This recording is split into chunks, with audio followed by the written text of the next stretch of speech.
Hello exiles, and let's make some bottle content. Here is the cheap but very efficient poisonous concoction flask finder utilizing the new eternal damnation amulet. We have only 1800 life pool and see how tanky we are. We don't care about these huge and terrifying minotaur.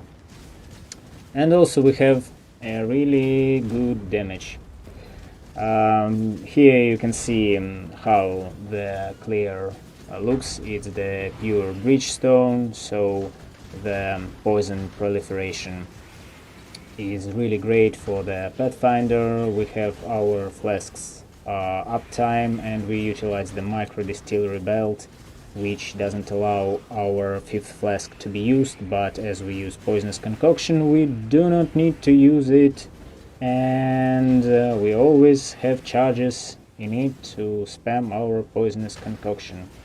The only things I would like to improve is the maximum life pool, maybe more life regeneration rate, and that's all. I managed to get this mod with Chaos Immune on Expedition and decided to test some tankiness. Yes, you can see it's amazing.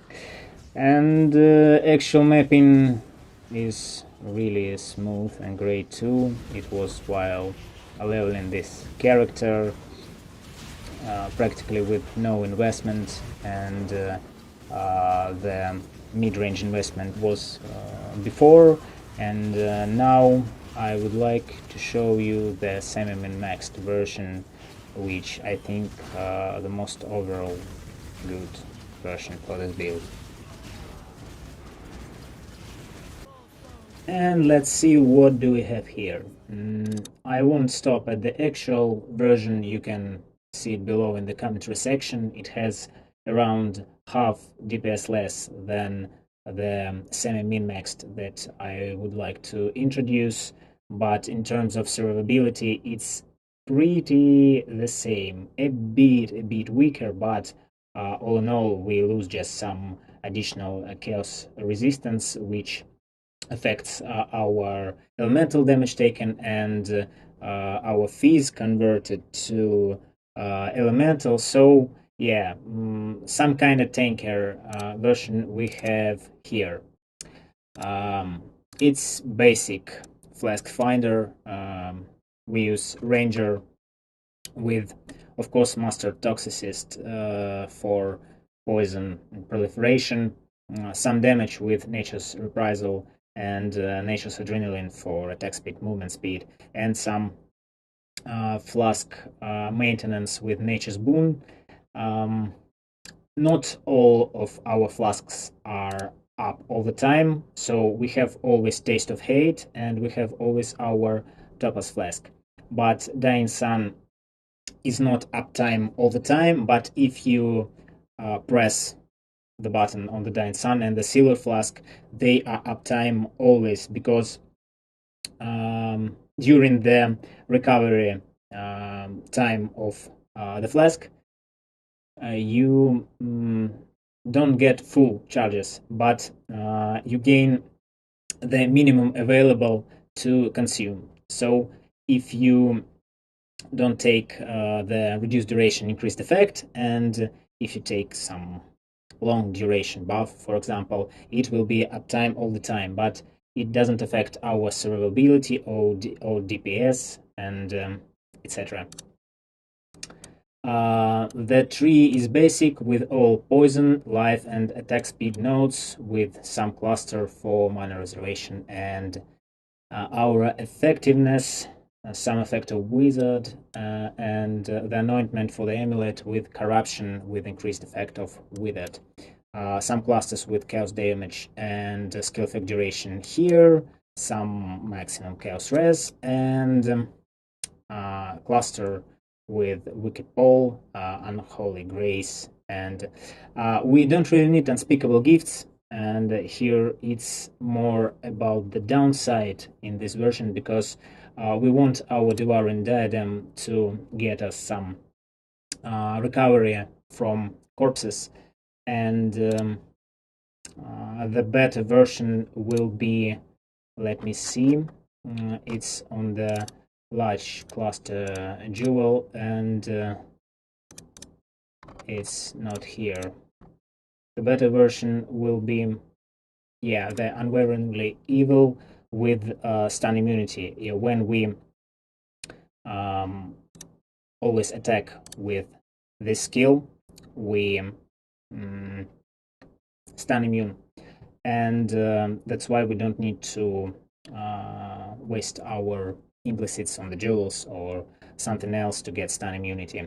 And I got the Megalomaniac with Born of Chaos to increase our maximum chaos resistance, and Spite Concoction from the cluster gel for flasks, which gives us Alchemist Genius when we use a flask, and we always use a flask during the uptime, so we have practically always the Alchemist Genius. What makes us so tanky? First, we have some life gain on hit. You can also get the life gain on hit implicits on Circle of Nostalgia, and it's in my current version.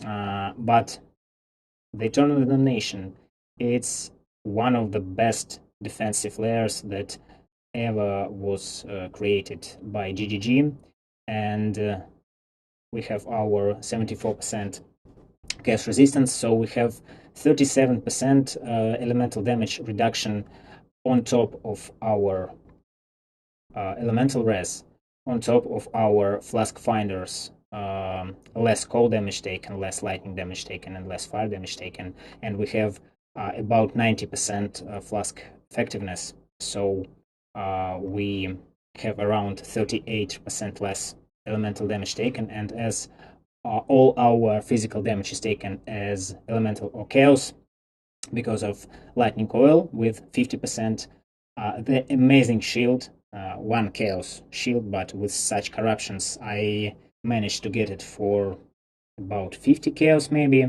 so we have some physical taken as lightning, some physical taken as chaos, and we have always max block because we are always on full life, or on low life, sorry, and we have 75% block and spell block.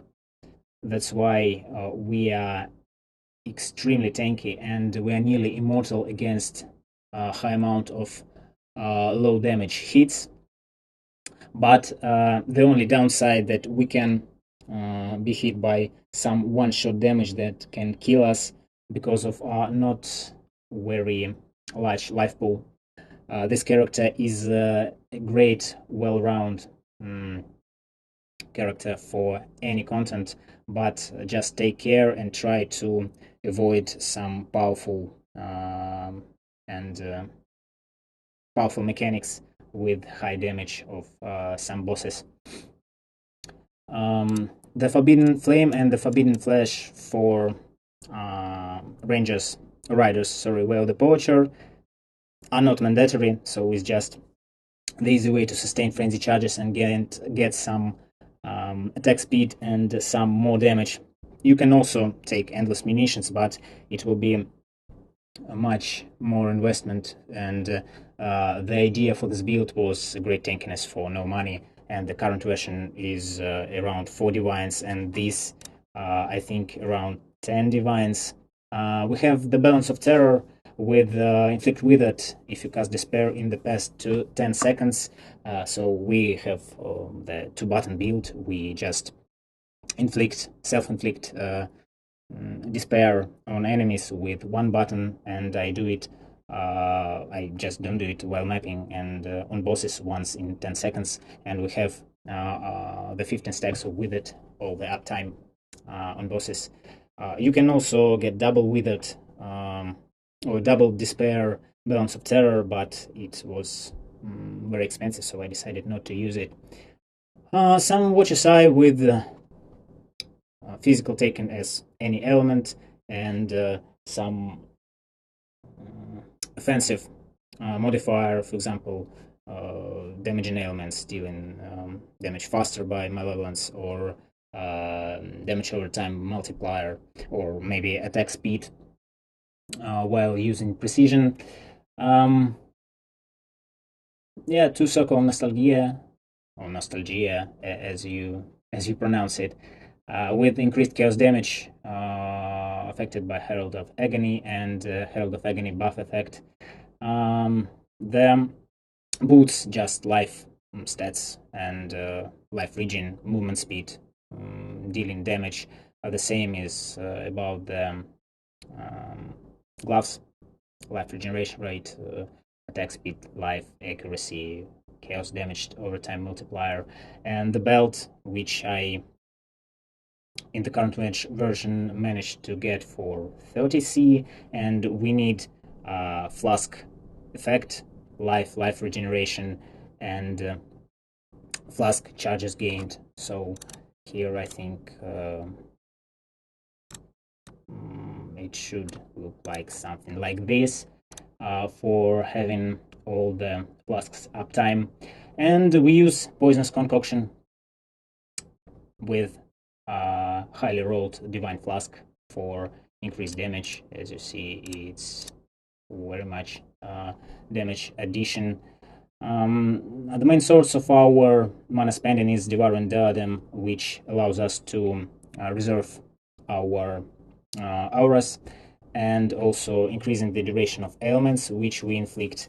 But as we do not have our energy shield pool at very high level, I found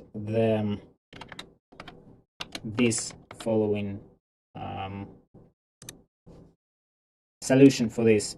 So on bosses, while mapping, we always have corpses around us. So when energy shield is spent by our attacks, once in 5 seconds, the devouring diadem consumes the corpses around us, and we get the full energy shield. So we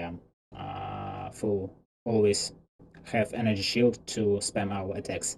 But on bosses where there are no corpses, it's impossible. And there are two solutions. One solution is to use the discipline with a divine blessing and spending our energy shield to gain much more energy shield, and therefore we get higher energy shield recharge rate. But I think it's too complicated, and I just sometimes spam desecrate on bosses, and once in 5 seconds I just get our full energy shield back. So that's the overall concept. I hope you like it, and I think you should try it. And I also recommend it to start as the league starter next league, because it has really great clear and high efficiency for its money. Hope you enjoyed it. Like, subscribe, leave your comments in the commentary section, and see you in the next video. Goodbye.